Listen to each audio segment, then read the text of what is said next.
Good morning. I'm Luke Edwards, and as Chaz said, I'm the Associate Director of Church Development for the Western North Carolina Conference of the United Methodist Church. I'm excited to be with y'all. Remember my first Moravian I ever met was at the Wesley Foundation at Appalachian State. It was Zach Deese. One of the things I like about Moravians is y'all all know each other, so I can just mention one name of one person I met and y'all all know them. Y'all are a tight-knit group. But I've enjoyed getting to know several of y'all over the past few years as Fresh Expressions has started to catch on in the U.S. It's a movement that started in England in 2004, and it's a way of starting new forms of church for folks that wouldn't come to church on Sunday mornings.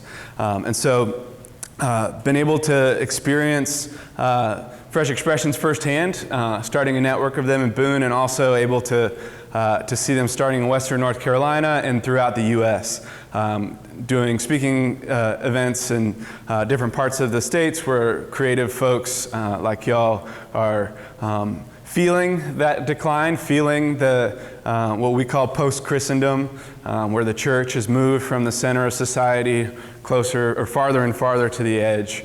And so good folks like y'all have been stepping out of their comfort zone, stepping out of church buildings and going to the people that wouldn't come to church on Sunday mornings. The other thing I appreciate about Moravians is that y'all recognize the liturgical value of coffee, which I think is really important.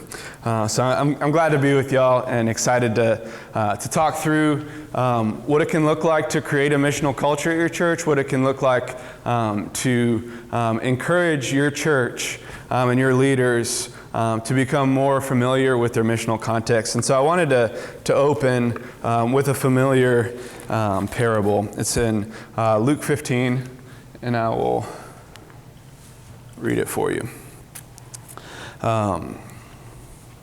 So now the tax collectors and sinners were all gathering around to hear Jesus. But the Pharisees and the teachers of the law muttered, "This man welcomes sinners and eats with them." As I read this, I invite you all to try and hear something new that stands out to y'all. Jesus told them this parable. "Suppose one of you has 100 sheep and loses one of them. Doesn't he leave the 99 in the open country and go after the lost sheep until he finds it? And when he finds it, he joyfully puts it on his shoulders and goes home. Then he calls his friends and neighbors together and says, 'Rejoice with me, I have found my lost sheep.' I tell you that in the same way, there will be more rejoicing in heaven over one sinner who repents than over 99 righteous persons who do not need to repent." So it's there's 20 of us, 25 of us, so would love to hear y'all's voices. What stands out to you this morning from this parable, this familiar story? I don't think I've ever paid attention to the open field. Yeah. That's awesome. It's not very good stewardship. Yeah, say more about that. He's leaving 99% of his resources to go after one. Uh-huh. I heard someone say, if somebody was hearing this, they would probably, Jesus is talking, and they say, "No, he wouldn't." Just right in the middle, it's like, that's not what would happen. Yep. Well, they're actually in a setting that they're comfortable with, which most of us tend to want to be in our comfort Uh-huh. areas. Yeah. The 99 who have been shepherded can do without the shepherd for a short time while he or she goes after it. Uh-huh. Anybody else?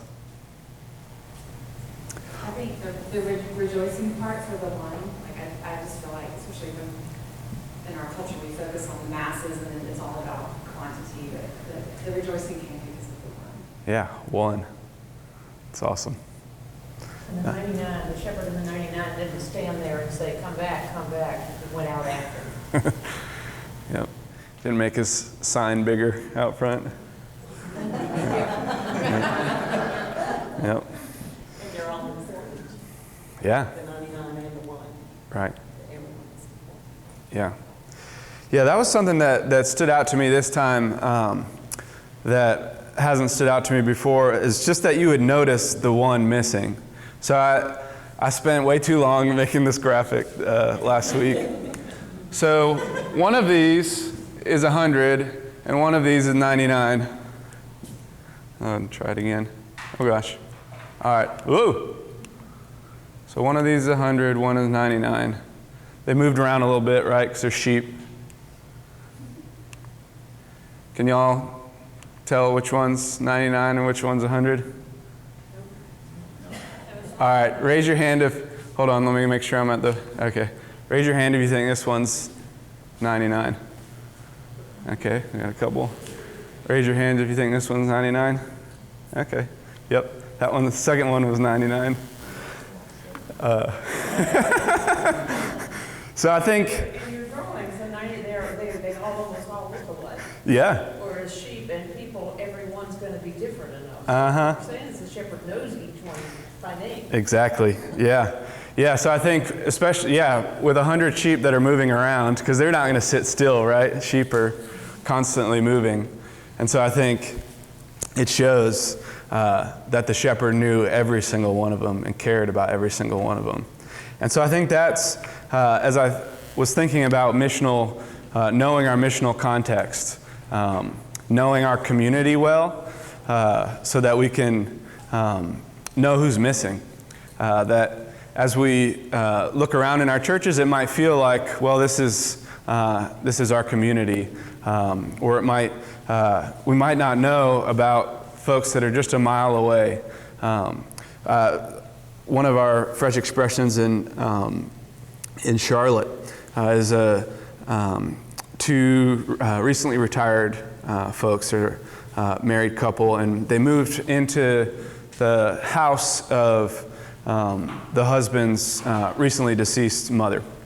And it's a community in Charlotte that's rapidly changing, that has a lot of refugees living in it. So there's people from all these different countries. And so one of his neighbors asked if he would help him pick up some food for a cookout that he was having, because he has a pickup truck. And so he took this neighbor, I think was from Ghana, to a mile from his house, a mile and a half from his house, into this restaurant kind of grocery area, grocery store for this area, this region of Africa. And so just a mile away from his house was this place that he felt like he was entering into a whole other world, and a world that he didn't even know was there. So I think that's often the case for us. And so my encouragement for us today is to begin to think about, we have the 99 in our church, who's the one that we're missing? And how are we going to know who they are? How are we going to go out to them? Wanted to just give you a little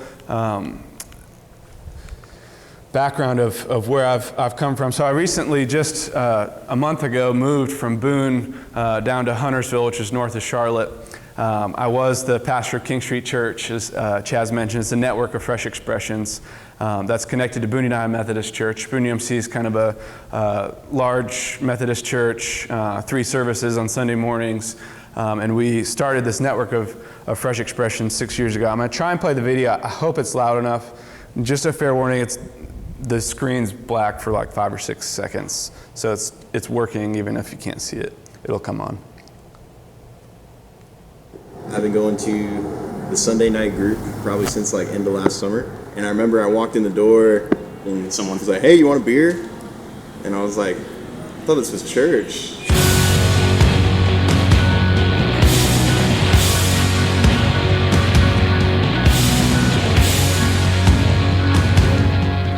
King Street Church is a network of small worship gatherings that focuses on forming Christian community among people that have never experienced it before. We have solid Christians, we have Christians with big doubts, we have people that aren't sure if they're Christians, we have people that are sure they're not Christians, yet every week we open the Bible together and we encounter God together. Man, I've had this dream of this kind of legitimate, authentic, living out loud what hurts about thinking about God, about what's hopeful about thinking about God, about how art and music and dance and laughing and eating a whole really bunch of yummy good food and really good beer, all that stuff, how there's the divine expressed in all of that.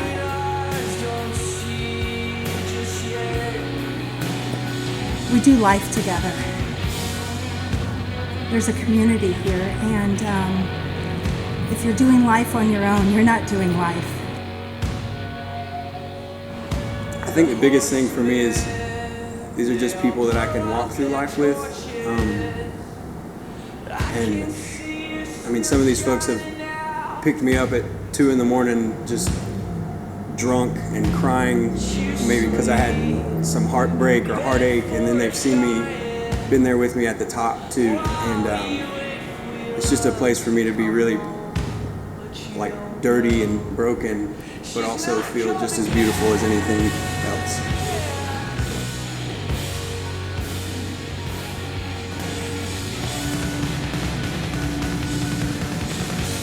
The traditional church has to get over its fear of new forms of church, and new forms of church have to get over their fear of the traditional church. We have to work together. We make each other better. We bring different people into the community of God, and that's what matters. I'm tired of society knowing what the church is against and not what we're for. We want the world to know that we stand for love, for grace, for community, for acceptance.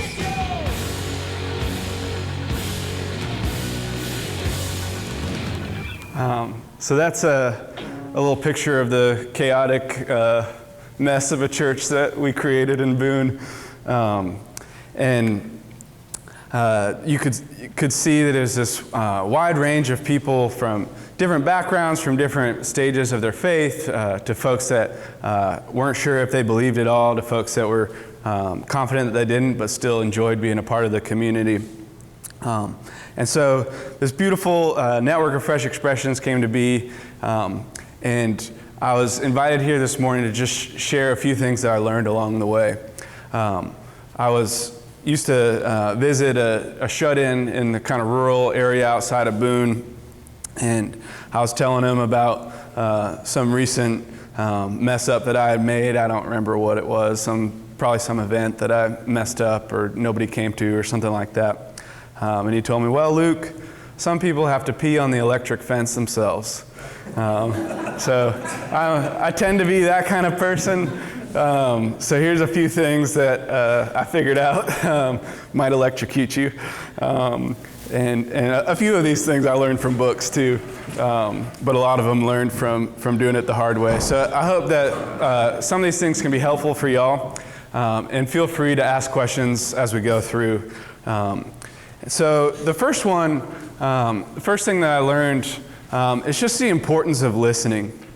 That we can't know our community without taking an intentional and longer than we might think amount of time to listen to our community.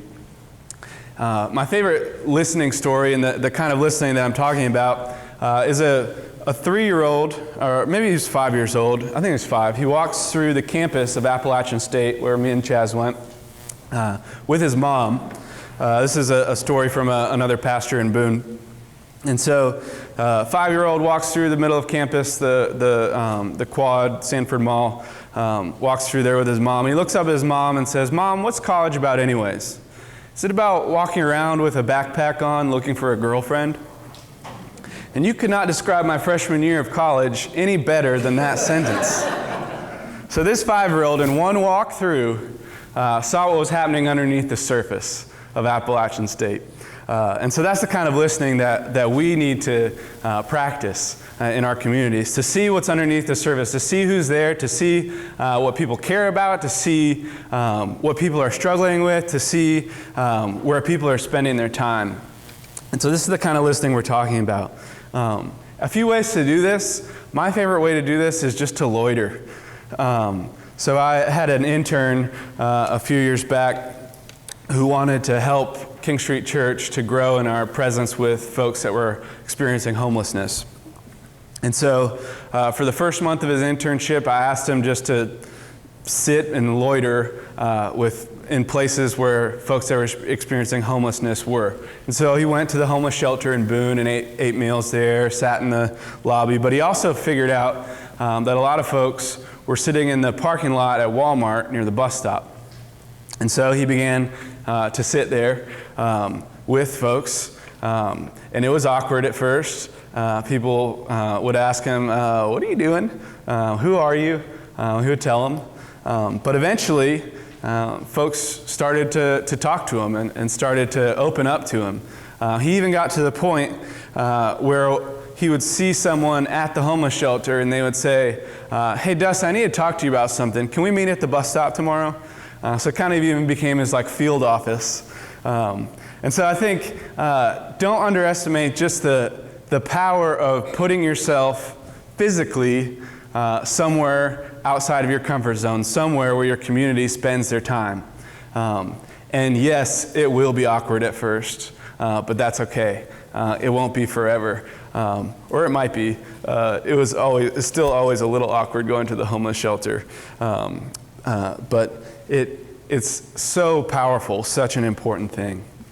And then as we put ourselves physically in these places, we need to be asking good questions. So we introduce ourselves, we get to know folks, but we also want to ask questions of the community. And so that might not be just by verbally asking a good question, but it might be just finding ways of learning about that community, learning about those folks. Tell me about yourself. Questions, what do you care about? What do you spend your time doing?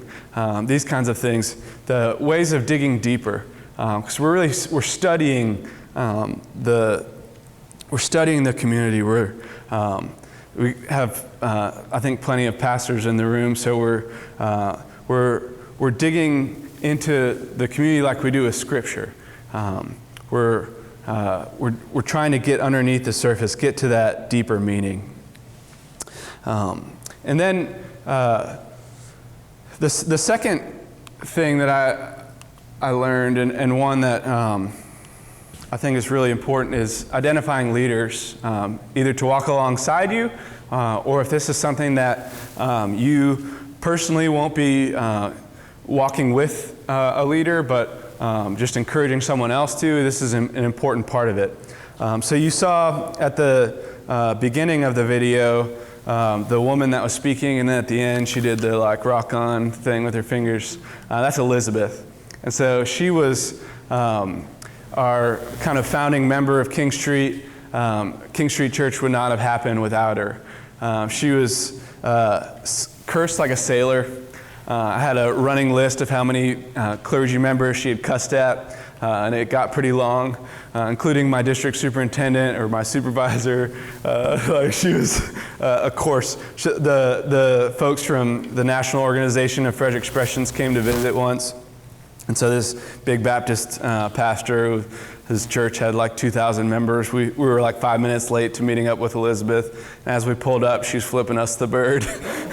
There's this coarse lady. And she'd been going to Boone UMC, but like once every 2 months. And she'd been going to the contemporary service. And after every time she went, she would text the pastor of that service how much his sermon annoyed her. So when we started King Street Church, and we had this intention of starting a new worshiping community on King Street, which is downtown area of Boone, I asked that pastor who I needed to talk to, and he said, you have to talk to Elizabeth. And so I met Elizabeth for coffee at a coffee shop on King Street, Espresso News. And Moravians would approve of the coffee shop. It's good strong coffee. And so we met, and we got interrupted 20 times at least. Like we were trying to have this conversation. Somebody would say, "Elizabeth, how are you? How are you? How's your mom? Is she doing okay?" And I'd say, "Yeah, she is." Well, I'll keep praying for her. And so she just kept getting interrupted by all kinds of folks, folks with tattoos, piercings, all walks of life. And so after that meeting, I said, that is who I need to start King Street Church with. And so we started a cookout. And so I think if you could bottle Elizabeth, you would find a few characteristics and things to look out for. So one, it's someone who's in your church, but maybe doesn't look like the person that you would have on the finance committee. Or someone that's a little bit restless. Someone that maybe comes late and leaves early. Someone that it just, you can tell that they're itching to do something else, to do something new. And so these are folks that might not be the most likely of leaders. They also are folks that I like to say speak Christianese as a second language.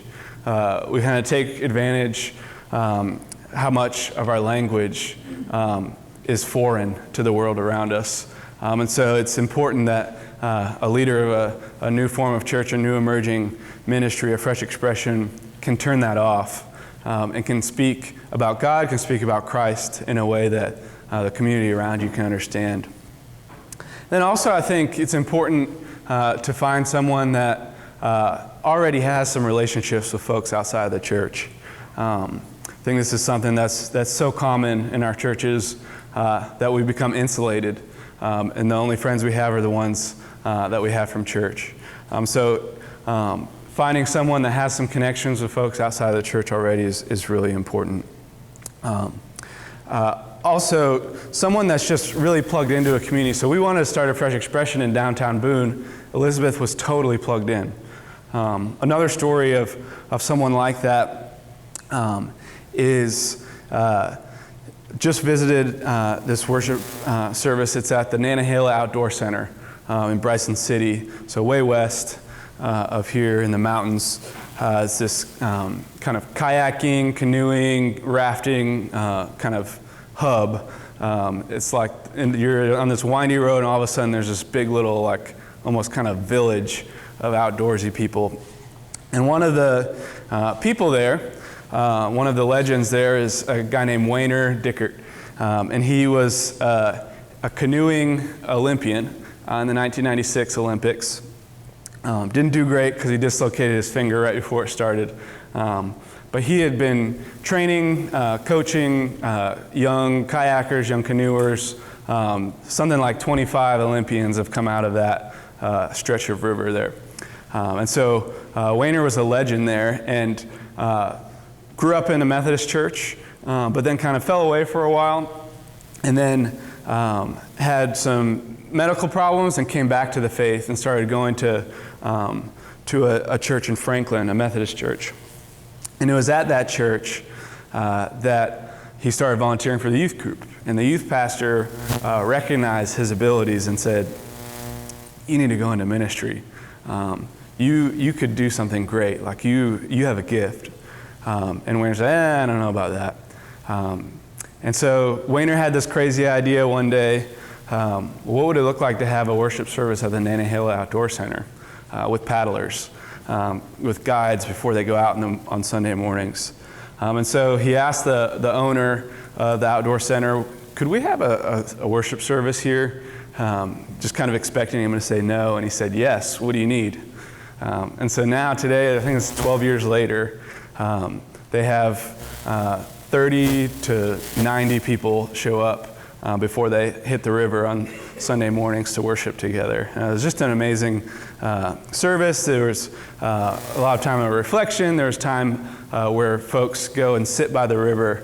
It was right there next to the river. And so there's a time when folks reflect upon the sermon and the message right next to the river, and they come back together to close. So these are the folks that we should be looking for, the folks with natural connections, natural leaders, with lots of connections outside of the church. Another thing I want to say is that it doesn't have to be the young, cool person or the popular person. I want to show you a picture of some Fresh Expression leaders that I also visited this weekend. These are even farther west in Robbinsville.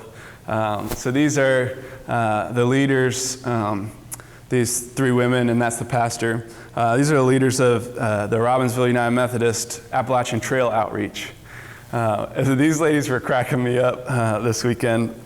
So the Appalachian Trail comes through this tiny little town in the middle of nowhere in the mountains of western North Carolina. And it's 2 weeks in for northbound through hikers.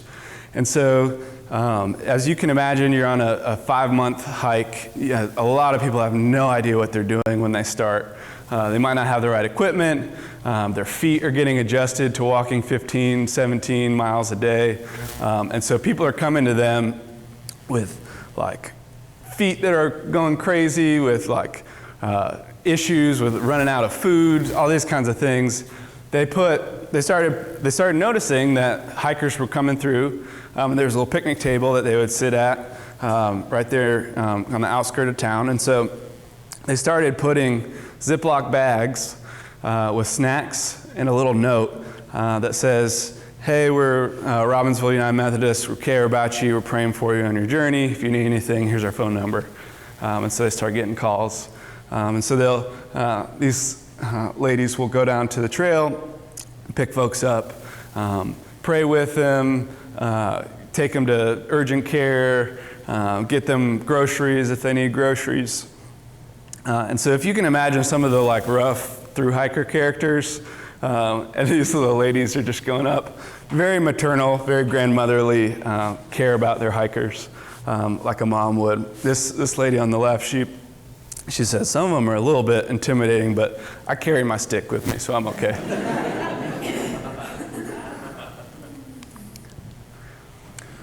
So another thing I learned, something I think is super important with Fresh Expressions, and this one I read in a book, so I didn't make this one up. But it's the importance of the order of how a Fresh Expression starts, or a new emerging ministry starts. So another Fresh Expression that I really like is this one right here in Snow Hill, United Methodist. It's outside of Asheville, kind of a rural corner of the county outside of Canton.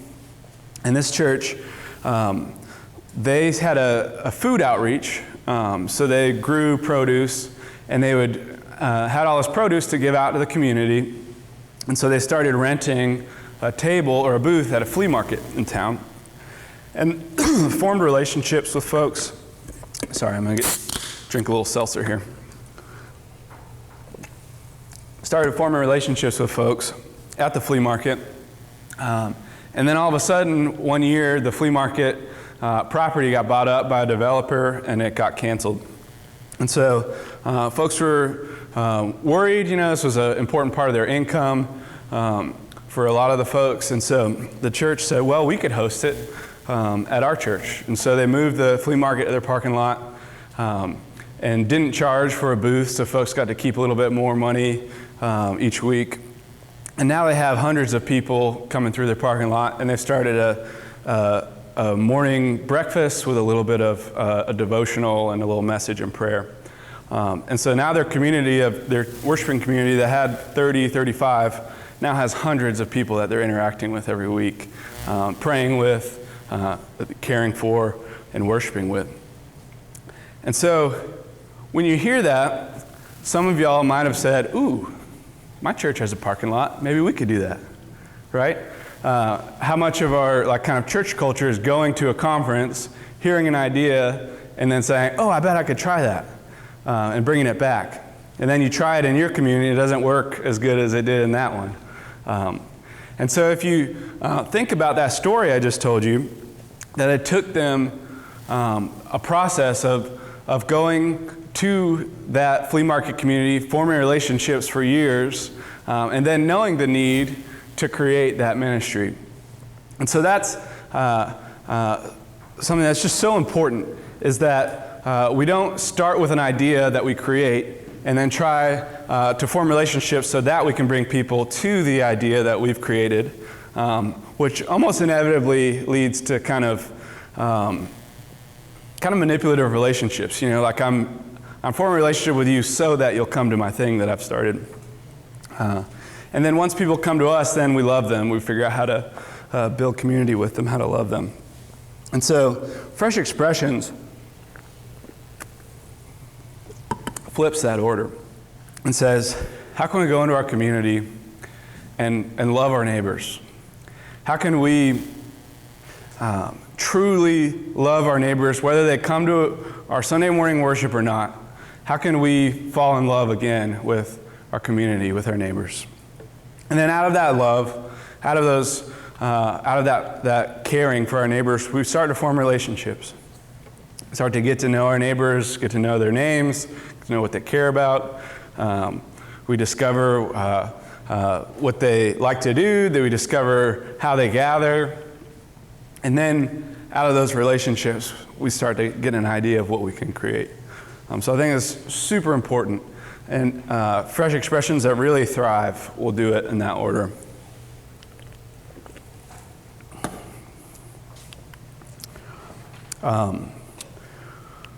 You'll see in your packet a little bit bigger version of that love, relate, create, called the Fresh Expressions Journey.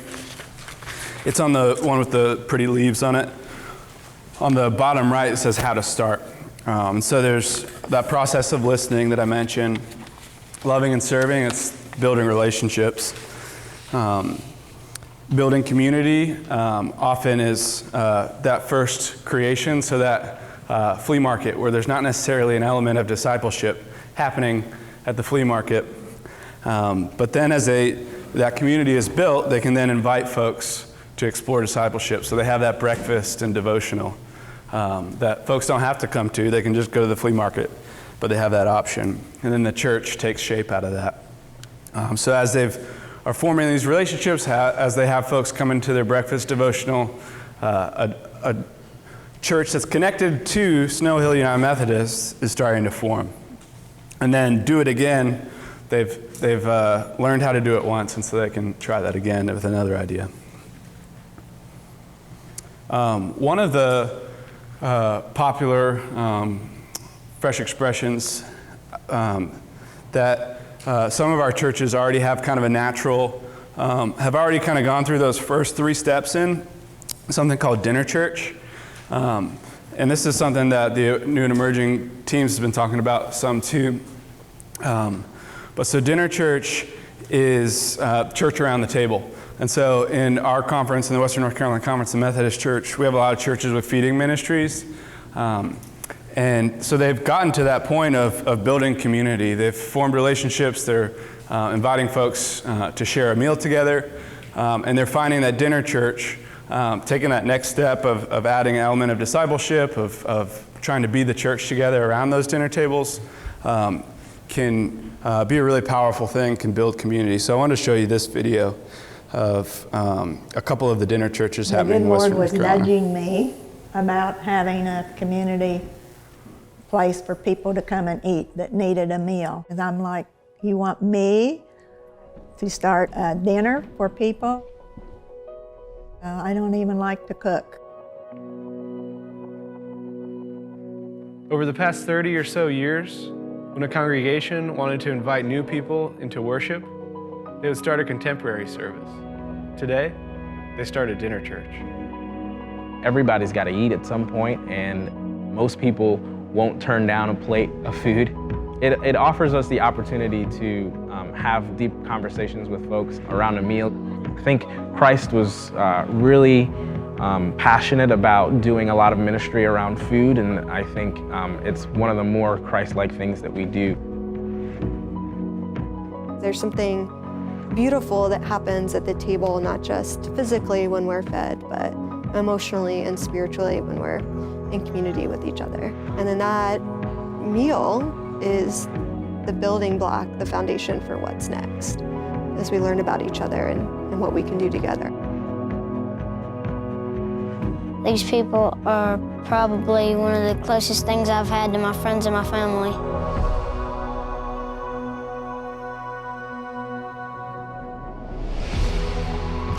You got a mother, you got a father, you got grandma, you got aunts, aunts, you got nieces and nephews, and everybody feels welcome. They don't feel like they're alone, nobody cares about them. It's just like a real Christian family. We are doing more than just feeding people with food, that we're also creating an intentional community where people know that they are loved. It won't happen overnight. It's a process, but the word gets out in the community. It's not a mission trip for your Sunday school class to come do. It's a community to be a part of. It's a new adventure. Looks like it's going to be a good thing.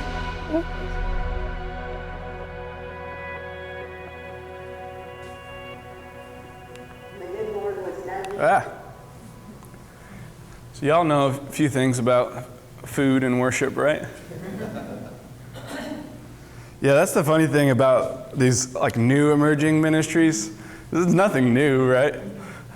We can look back and see how all of these things have happened throughout our church history. So yeah, dinner church, just simply church around the dinner table. So some of them are larger, like some of the ones you saw here, where they're in a fellowship hall like we're in right now. Invite the community in for a free meal and transition into time of maybe a reflection on scripture or community prayer. Some of them have music, some don't. But some dinner churches are also meeting in homes.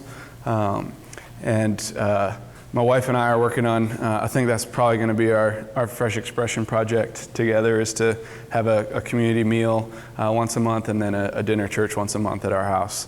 We live in this kind of suburb neighborhood and have met a bunch of neighbors already. So that's kind of what we're thinking about. But so they can be small, they can meet in restaurants, they can meet in fellowship halls, all kinds of possibilities.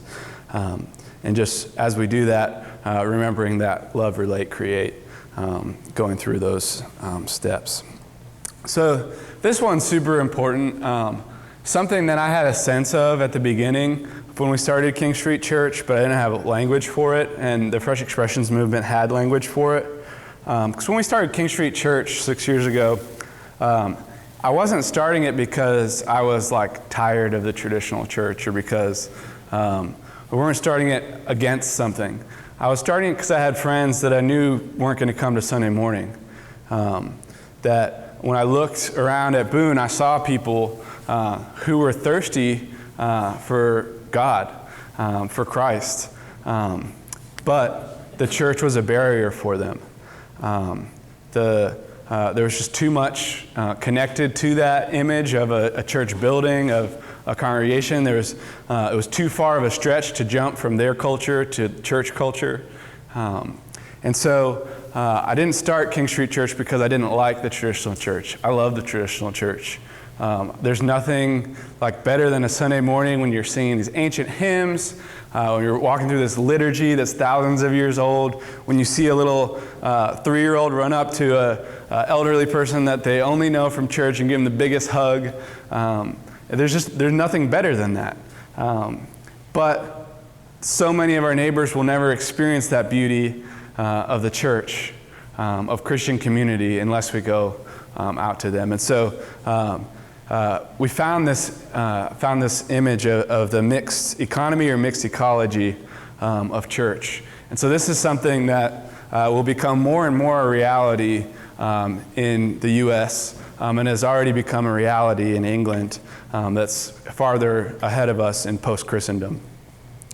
So as society changes, continues to change, and we talked about decline a little bit at the beginning. We in our prayer, and just know that like some of the decline is on us. That's why we confessed. But there's also forces way beyond us that are happening. Like every culture in the world, every religion, every tradition in the world is being detraditionalized today. It's a reality of the information age. And so the things that we used to be able to pass on to that next generation easily, the things that people used to, if my dad did this, I'm going to do it, is no longer reality in the information age, where we can access different ideas and different, we can have all these different options and all these, hear about, we're taught about all these different things. And so some of it is beyond our control too. And so as we see that happen more and more, as we're moved farther and farther into post-Christendom, the church will have to look more and more like this. And so the mixed ecology is the traditional church or a lake. It's deep. The tradition runs deep. It's strong. It's secure. It doesn't move much. There's pretty clear kind of boundaries around it. And so this is the church that we've inherited, the tradition. For y'all, the Moravian tradition is rich, right? I just did a quick glance of the Wikipedia page because I didn't remember a ton about Moravian church from seminary. And this is rich history, right? And just skimming through the Wikipedia page. And so that is something that is not going away. And we don't want that to go away, right? The liturgy that you've inherited, the traditions, the love feasts, the different things that make y'all Moravian, those are good, and they should not go away, right? But at the same time, we see that the world around us is changing. We see the attendance going down. We see that folks no longer just walk into a church building because it's there. And so we need new forms of church to go into those hard-to-reach places in our communities, to reach those folks that wouldn't come to us. So we have the image of a river. It's smaller, it's more nimble, it's constantly moving, right? A river never sits still. A river dries up sometimes, right? Sometimes it changes directions and just totally goes a different way than it used to go.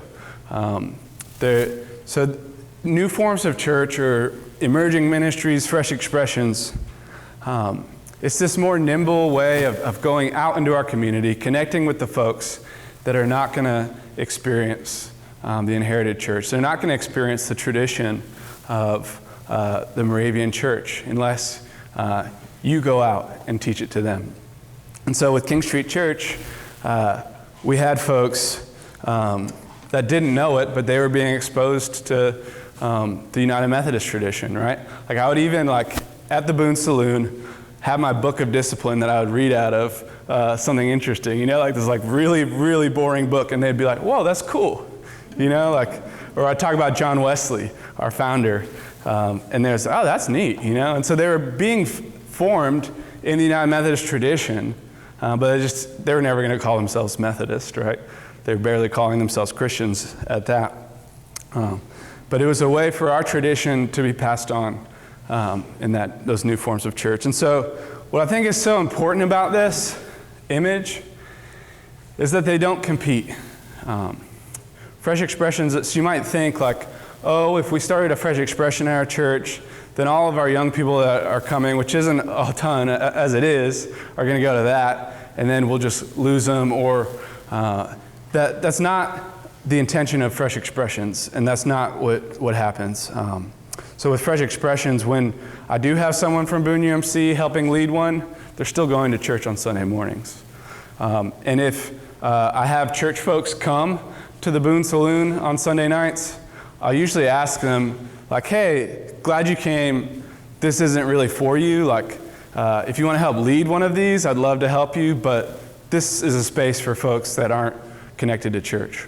So we actually do something which feels totally weird and something that I definitely don't teach in seminary, to chase people away from church, right? So it's so intentionally focused on folks outside of the church that most of your church people won't want to go anyways. But if they do, then that's a place for them to lead. So they don't hurt each other, they actually end up helping each other. So for King Street Church and Boone United Methodist Church, I would get hugs from elderly people telling me they're so glad that I had started King Street Church. And I'd be like, we meet at a bar, right?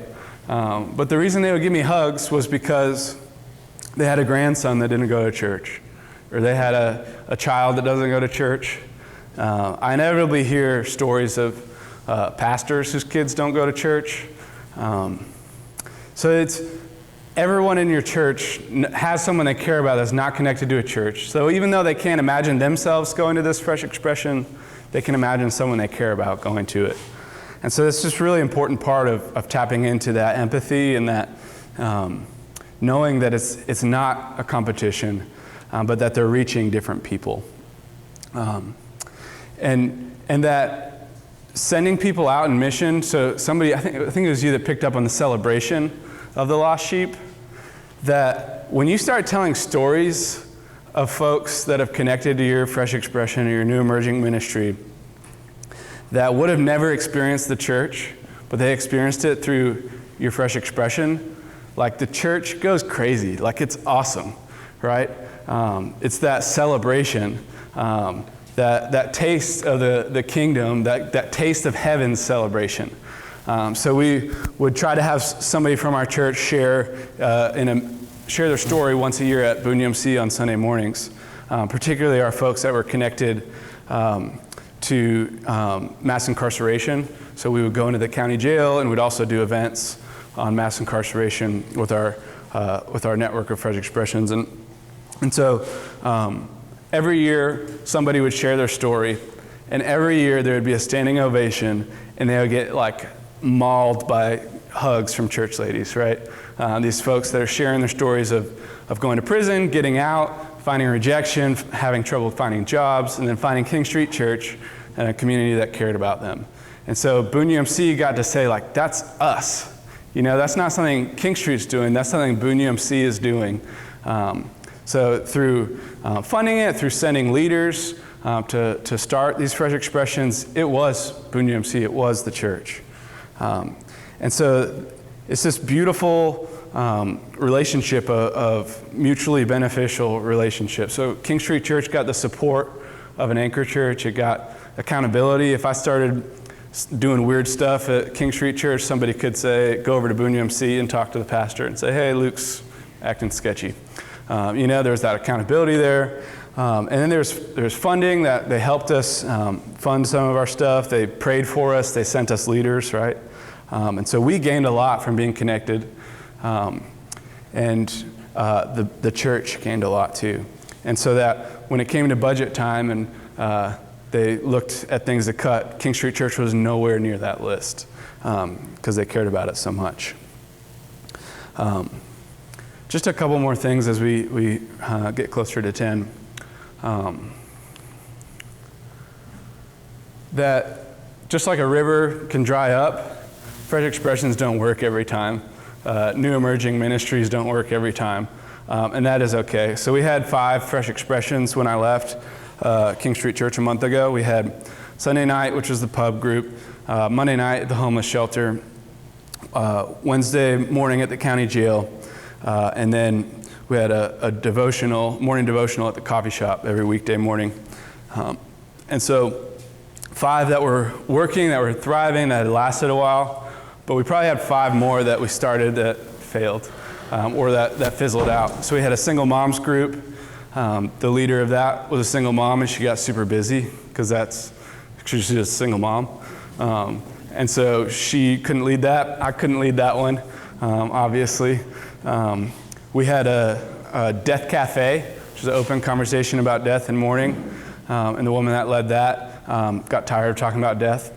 So that one fizzled out. We tried stuff with college students a few times. Every time that would fizzle out. And then, I could name several more that just didn't quite work. And so it's okay, like when you invest a couple $100 in something for it not to work, right? These are kind of nimble. You can experiment. You can learn from that experiment. Bring your folks back that went out to start it and say, what did we learn? All right, cool, let's try it again. So we, at our last annual conference for Western North Carolina, the kind of yearly gathering of the clergy and laity, we had a after-hours event where we had trophies that we handed out for people's biggest failures. So that was pretty fun. So I think it's an important thing in any group or organization that's trying to innovate, to not be afraid of failure, but to celebrate it and to move forward from it. The last thing I'll mention skip that one, is that it takes time. So I have this poem from Teilhard de Chardin. It says, to trust in the slow work of God. Above all, trust in the slow work of God. We are quite naturally impatient in everything, to reach the end without delay. We should like to skip the intermediate stages. We are impatient of being on the way to something unknown, something new. And yet it is the law of all progress that it is made by passing through some stages of instability, and that may take a very long time. So let your ideas mature gradually. Let them grow. Let them shape themselves without undue haste. Don't try to force them on, as though you could be today what time will make of you tomorrow. Only God could say what this new spirit gradually forming within you will be. Give our Lord the benefit of believing that His hand is leading you, and accept the anxiety of feeling yourself in suspense and incomplete. So I'll close with a story of one of our folks from King Street Church. She came to us. She was the housekeeper for our senior pastor, and kind of one of their last moves before they got moved. The Methodist Church would get moved all the time, and so they said, "Hey, will you do me one favor? Will you go to King Street Church one Sunday night?" So she did, and she was spiritual but not religious. She had prayed for several years, but she didn't know who she was praying to. Had a sense that it was one God, not like lots of gods, but she didn't really know who she was praying to. And so she came to King Street Church. She liked it. She asked lots of questions. She would text me on Monday morning after Sunday night with like a long list of questions. And about a year after she started coming, she told me, "Hey, Luke, I think the God that I've been praying to is the God we've been reading about on Sunday nights, the God in the Scripture. But I don't get why I need Jesus. Like, I like God, and Jesus is cool, but I don't think I need to, I don't know about the Jesus is God thing, And I said, all right, well, cool. We'll just keep coming, and we'll talk about that more. And one more year later, the Passion, the week of the Holy Week, she reads the Passion on her own at home and sees the humiliation that Christ went through, sees the pain that He went through, sees His death on the cross. And she had experienced bullying growing up, and so that humiliation really struck her, and she felt it in a deep way. And she told me, Luke, I think I understand why I need Jesus. It makes sense now. And I said, well, you're a Christian now. And she said, no, I'm not. I was like, okay, fine, whatever. But so that was two years, right? This is not a quick process. This is not something that happens overnight.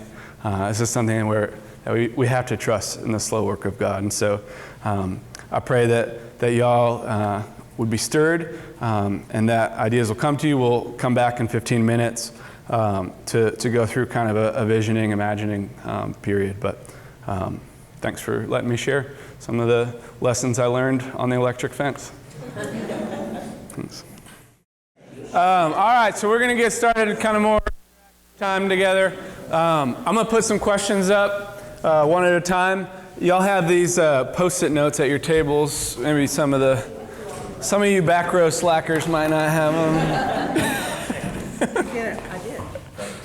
I tried. So if everybody just has one, then you can write your answers down. But and we also have an activity for y'all when you go home to try to listen to your community more. But we wanted to do some of this together here and to talk with the folks around the table. So our first question for kind of the response to some of the things that y'all have learned this morning. So who are the 99 in your church? So what's the makeup of your church like? Who's there? We're not talking about who's not there yet. We'll get there. But what's your church like? Who are the people? What are the people like? What are some of their gifts? What are some of their passions? Where do they live? Stuff like that. So you can write it down and then talk about it. We've got enough time for maybe 3 minutes with each of these. So encourage y'all to share with your table partners. What's your church makeup? All right, so our next question is, we've talked about the 99.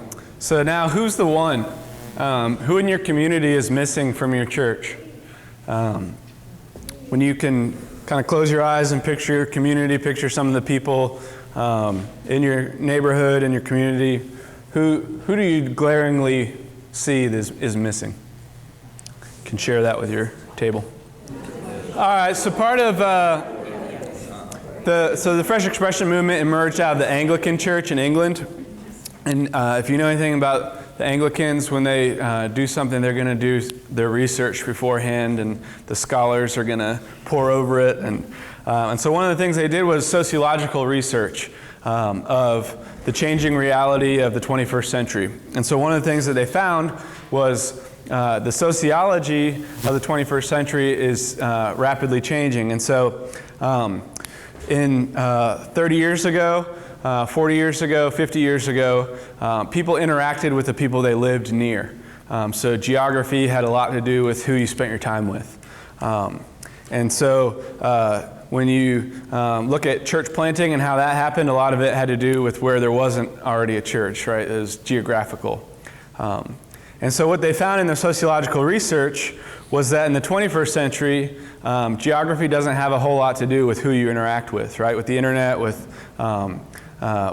lots of options of things to do, they found that there's two main things that drove who you connect with. Affinity groups and third places. So affinity groups are people that you have a shared interest with, or a common interest, a common network that you share. And so those might be runners or joggers or mountain bikers. And then third places is another sociological term that we spend all of our life in three places. So the first place is home. We spend a lot of our time at home with our families. And the second place is school or work. So we spend a lot of time, at least 40 hours a week, right, at school or work. And then third places are places that aren't home, school, or work that we spend our time. So it could be a soccer field, or it could be a farmer's market, stuff like that. So I'd love to spend a few minutes hearing from y'all. What are some affinity groups in your community? So when you think about the folks in your neighborhood, in your town, in your area, what are some of their shared interests that they have? So my example was runners or mountain bikers. What are some affinity groups that y'all have in your? Walkers. Walkers. They're not running, but they're walking. Yep. Amateur musicians. Ah. I'm just gonna write musicians because I'm not confident. No, it's fine. Like word correct would help me with amateur. That's fine. I was thinking about people for whom music isn't work. Yeah. Yep. No, that's perfect. Knitters. Knitters. I like it.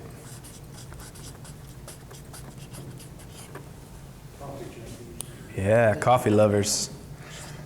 There's some coffee snobs too, right?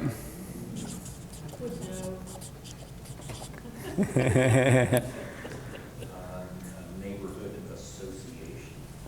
Yeah. So HO, can I put HOA? Business people. Yeah. Business folks.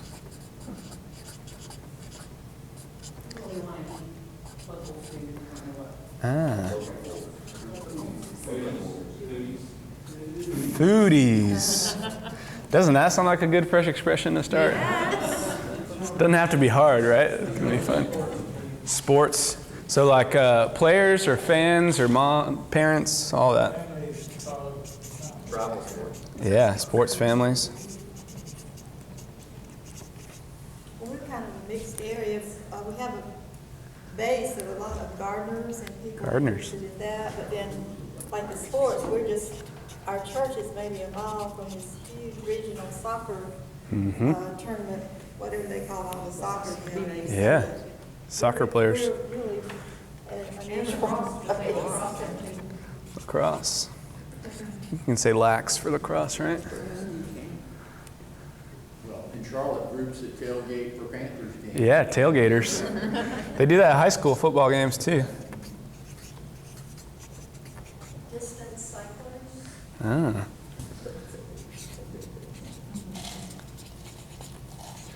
That doesn't sound like a fresh expression I want to start. It's short distance cyclers, maybe. There's a lot of horse work out here, Okay, equestrian. and a lot of like horse therapy things. Yeah. So that's dogs. Dogs. Yeah, dog owners. All right, now we're going to move over to the third places. So, a reminder, a third place is a place that people spend their time that's not homework or school. So for a walker, it could be a track. For a dog, it could be a dog park. So what are some third places in your communities? Gym. Breweries. Ooh. Yeah, y'all have a really cool bookstore in Winston. Yeah. We know somebody. Greenways. Say that again? Yeah, YMCA, yep. We have a lot of music gatherings, traditional bluegrass Mm-hmm. groups that meet in different homes and places. Yeah, yep. Bluegrass jams. Yeah, Yeah, parks. Wow, so y'all are good at this. I think there are a lot of online third places. Oh, yeah. So like a social media place, or, yeah. That's for sure. And there's a lot of online affinity groups too. The local hardware store. Ah. Is that the same crowd that's at the at like Hardee's and Bojangles in the morning? Probably ours is McDonald's. Yeah. Makes no question. That's where everybody goes. And Yeah. the Lowe's. Okay. Everybody's there about every other day. Yeah, there's actually a bar in our Lowe's Foods. where Wow. You get a beer. Yeah. I think there is here too. It was even in the newspaper, Uh. bar. We're saying that who knew that there was going to be a bar in the Yeah. Yeah. Yep. Sometimes you need one.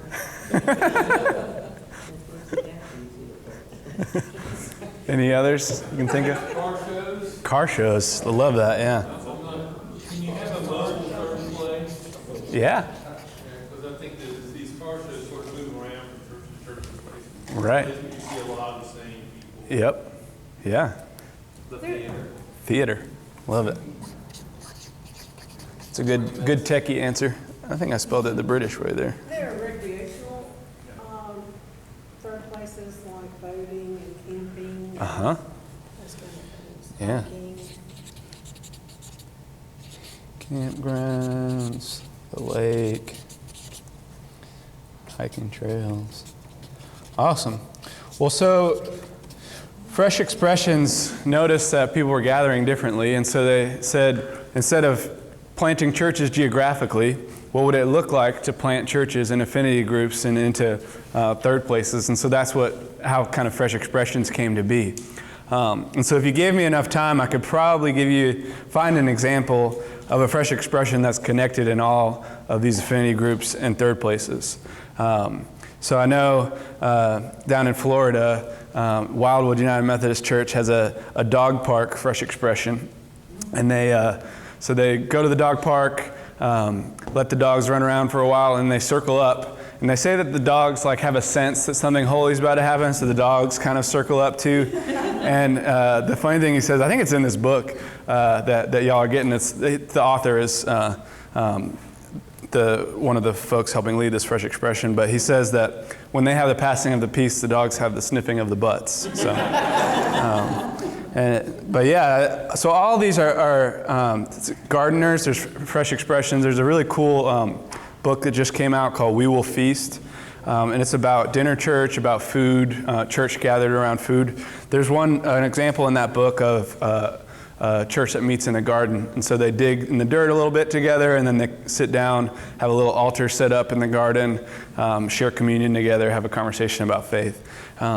So all these are ways that you can connect with your neighbors. You can go through that those circles with these communities and these places in mind, and see if a fresh expression comes out of it or a new emerging ministry. I love some of these ideas, like the car shows. If you've ever been to something like that, there's just a strong community that people have lots of really great conversations.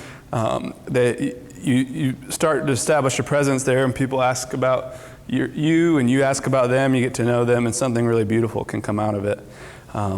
Just really, really cool. So y'all are getting it. These are some great examples. So we've got 10 more minutes.